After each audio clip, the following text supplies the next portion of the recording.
I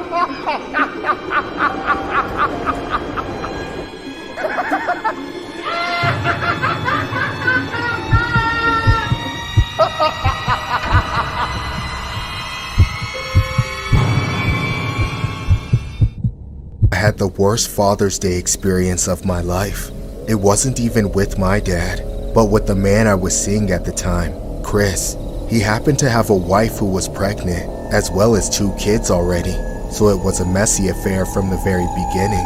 I was never proud of it, of course. I didn't want to be a homewrecker, but we just sort of fell into each other's arms one night at a bar. Then he told me about his family afterwards.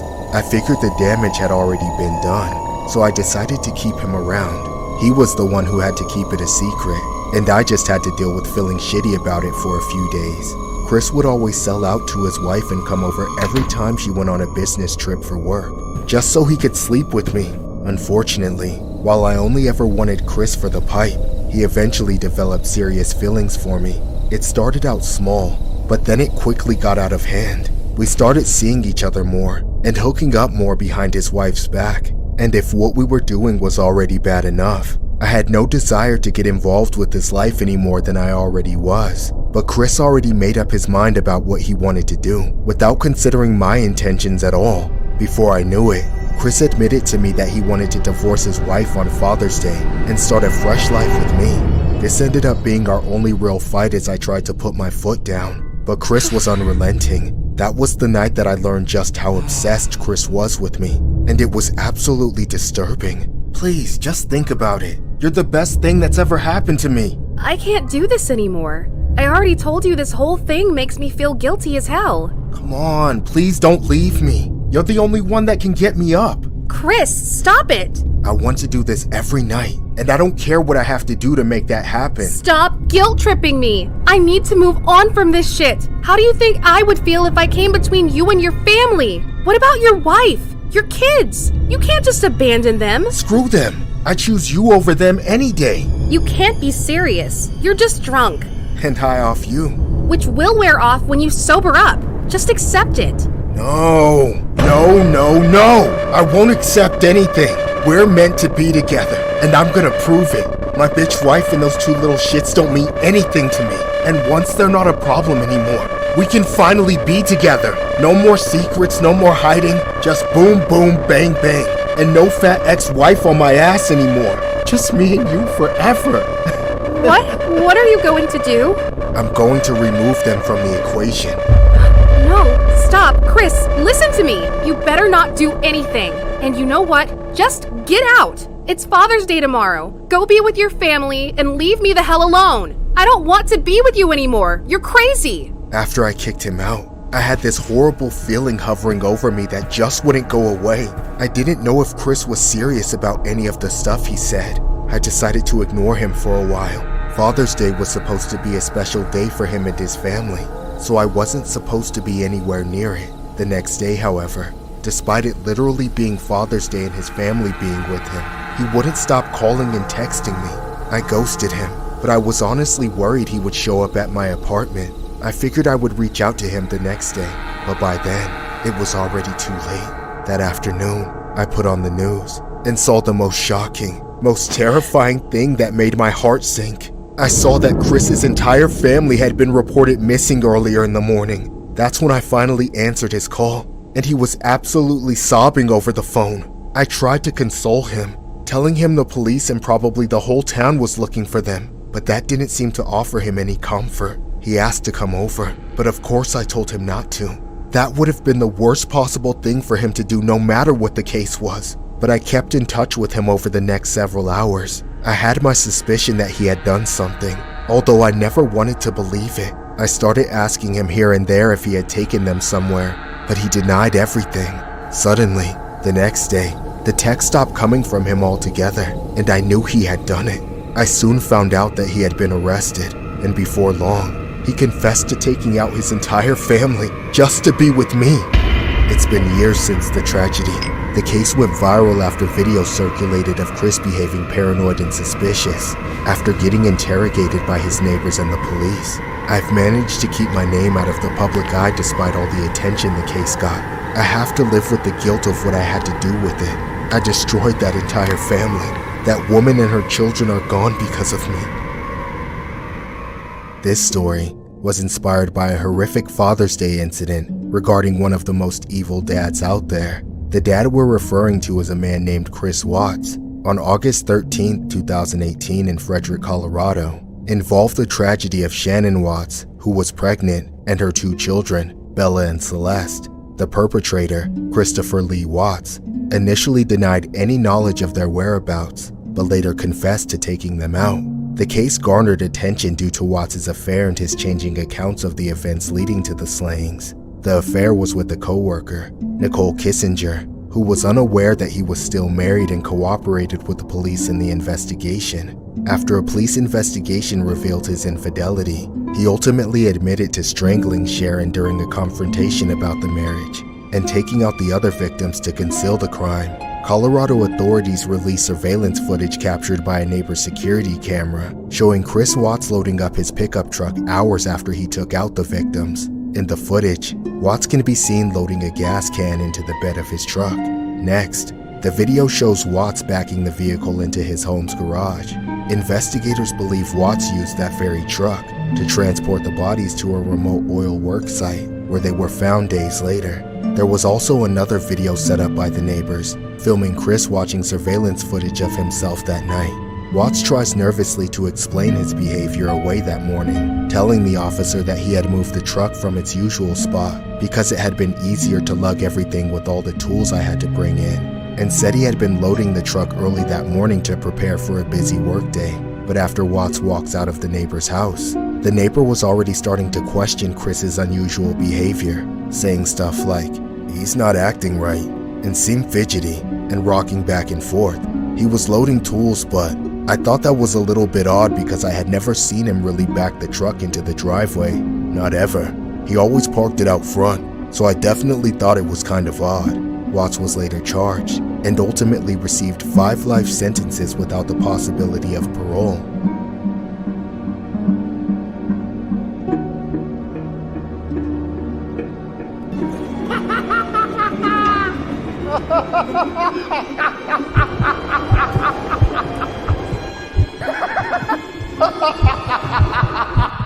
I woke up in that room, feeling like I couldn't breathe.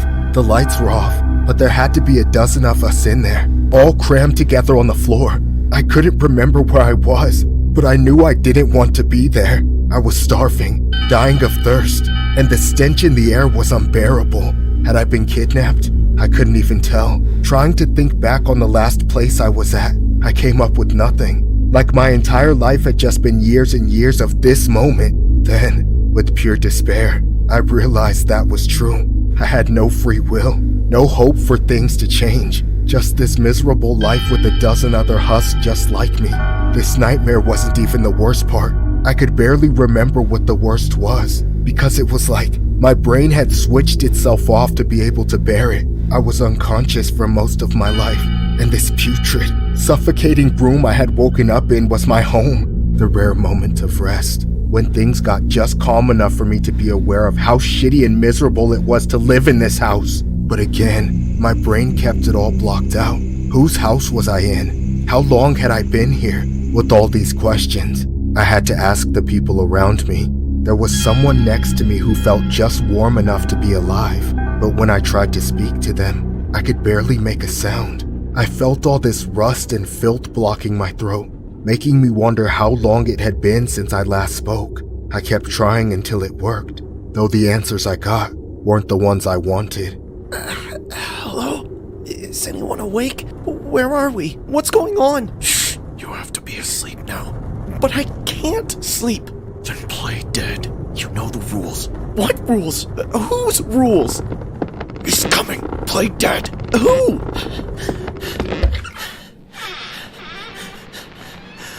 Finally, the fear of this presence hit me. I remembered it all now. The torment, the starvation, the torture, my body locked up in fear. It was no use running. I'd already done it. I just had to play dead and wish that I could be spared just this once, because he was coming.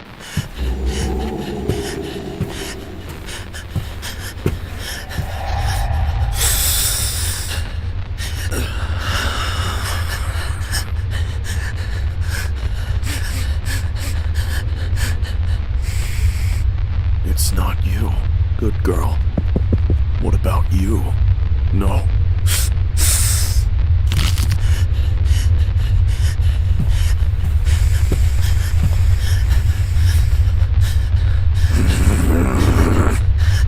I knew it! You're awake! I'm sorry, I was trying! Why are you up past your bedtime? I didn't mean to. I swear. Tell me you're sorry. I'm sorry. That's not good enough! I'm sorry for disobeying you, Father. Please forgive me for dishonoring your rules. If I ever catch you like this again, I'll chain you up in the basement like that other little shit! Understand? You won't see the sun for the rest of the year! You'll be eating the cats until you learn to behave! Please, don't put me back down there. I'll do anything. I didn't sleep at all that night. I spent the remaining hours before morning hatching an escape plan. I realized they had never done much to physically keep us in the house, except for when we were chained to our beds as punishment. They just had us that broken, that unable to think for ourselves. All I could remember was that I knew I just had to get out of that hellhole one way or another.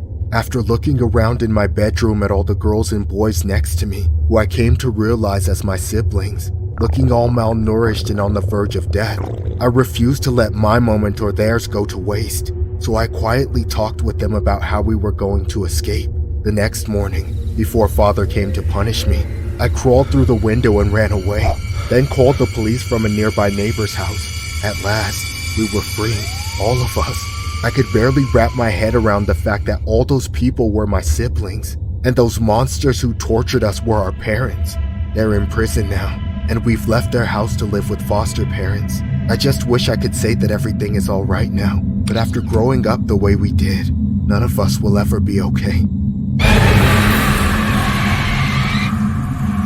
For Father's Day, we wanted to do a story regarding one of the scariest dads out there. The dad in question for this story is a man named David Turpin. You all may have heard about the disturbing viral case called the Turpin Case, which consisted of the Turpin family, who was made up of the parents David and Louise Turpin, and their 13 children whose ages varied. What makes this story horrific was how the victims were held imprisoned in their own home for a total of 29 years. While in captivity, the suspects would punish, starve, and hold the victims captive against their own will. After one of the victims, Jordan Turpin, miraculously escaped the home and called 911 to report the unfathomable house of horrors, the public soon learned the awful truth of what David and Louise Turpin did for all those years. When authorities entered the house, they found the victims being held in dark and foul-smelling surroundings.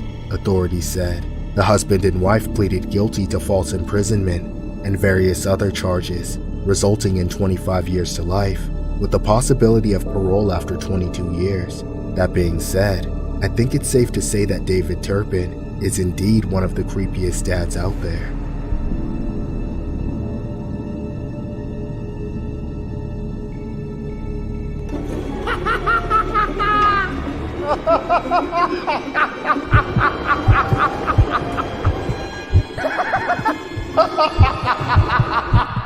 I always wanted my son Isaiah to grow up with his father present in his life.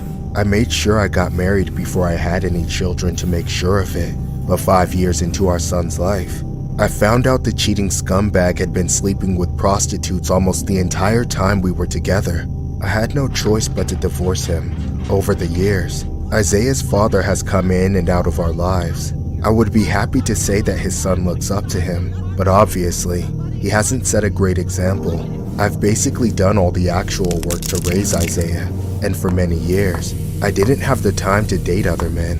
That's why I was so happy when I met James. I felt like I finally found a decent man to date and bring around Isaiah. James and I have been together for 2 years now. Things are wonderful between us, but sadly, Isaiah never got along with him. When it started out, Isaiah made it clear that he would never let James replace his father, but I could never seem to get him to understand that wasn't what was happening. I did want James to be his stepfather when we married, but I just wanted Isaiah to see that there was more than one kind of man that he could grow up to become. Unfortunately, James didn't exactly handle the situation well either. He was patient at first, but after so many arguments and so much yelling at each other, He eventually gave up on trying to get through to him. After that point, there was nothing but animosity between them.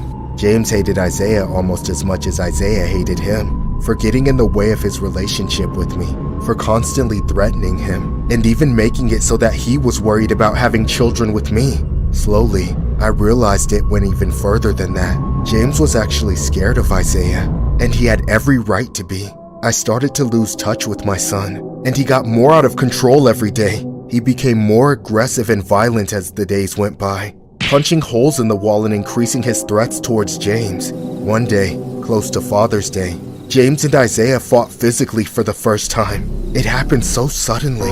James was over at my house while Isaiah was with his father. I went to the bathroom for a few minutes, and during that time, Isaiah came home and saw James on the couch, thinking he had been alone in the house. Isaiah got furious because he thought James had started living with me. I heard the initial yelling from the bathroom, but by the time I had rushed out to stop them, it had already descended into chaos. Get the hell out of my mother's house! You don't live here! Back off, kid! I'm sick of you trying to control us! Stop it, both of you! This is ridiculous! Shut up, skank! You're the one who got with this piece of shit instead of being with Dad! Don't call your mother a skank, you little punk! I should beat your ass for that! You're not my father, bitch! God damn it, I said stop! What the hell is wrong with you guys? Well, who are you gonna kick out of the house? Your son or your man? Neither. Screw this! I'm going back to Dad's! Go ahead, punk! Run away! I was at my wit's end with both of them. Despite James knowing how volatile Isaiah was, his ego always got the better of him and he tried to put Isaiah in his place. Having never even been a father, he always failed miserably and made things worse. They had only been left alone for a minute before they started fighting, and even though I was right there, Isaiah still got violent. My only hope was that they would eventually bury the hatchet, but that seemed extremely unlikely. Father's Day was coming up, and I had plans for James, Isaiah, and his father to meet with other members of the family around. The idea was that they could all talk without fighting, since they wouldn't want to embarrass each other in front of the entire family. Tragically, we never got to that point. The day before Father's Day, I was at work, and I kept getting texts from Isaiah. It was all just threats. Horrible threats that he was going to kill James for Father's Day. I was absolutely terrified, but I didn't want to call the cops until I was 100% sure I had to. Instead, I got out of work early and raced home. I didn't know what I was going to walk into. I was hoping that James would be at the house alone on his day off like he was supposed to be, but I just knew Isaiah was going to be there causing problems. I was right, but I had no idea how long he had been there, and I could not have prepared for what had been done to him by the time I arrived. James's car was missing from the driveway. The front door was wide open, and there was blood coming through the doorway. I stepped inside and found James on the floor. He was a goner by then. I collapsed to my knees and called 911, but there was nothing they could do to help James. They went after my son and arrested him, and now the man I love is gone. My only child is in prison, and his father blames me for all of it. This story was inspired by a disturbing incident regarding a male who was accused of taking out his mom's boyfriend on Father's Day. The victim was a male named James Austin, who was found taken out by a firearm in Damascus, Maryland. The suspect was a male named Isaiah Brown Hawkins, who allegedly stole the victim's car, then pulled out a firearm and told his mom, "I'm going to blank your man," according to court documents. A short time later, the suspect did exactly what he set out to do several times and then fled. A witness told police. Police attempted to stop him when he was seen in a stolen car with an alleged streetwalker at a shopping center. He allegedly rammed police cars, then ran into the woods. Officers took him into custody after a brief chase, and found the firearm in the woods which matched the crime. Brown Hawkins was charged for armed carjacking and taking out his stepdad. In addition to the case, Brown Hawkins allegedly had help from his friend, 19-year-old Kamani Imes. He's accused of providing one of the weapons and encouraging Brown Hawkins to finish off Austin. He was also charged and sentenced accordingly.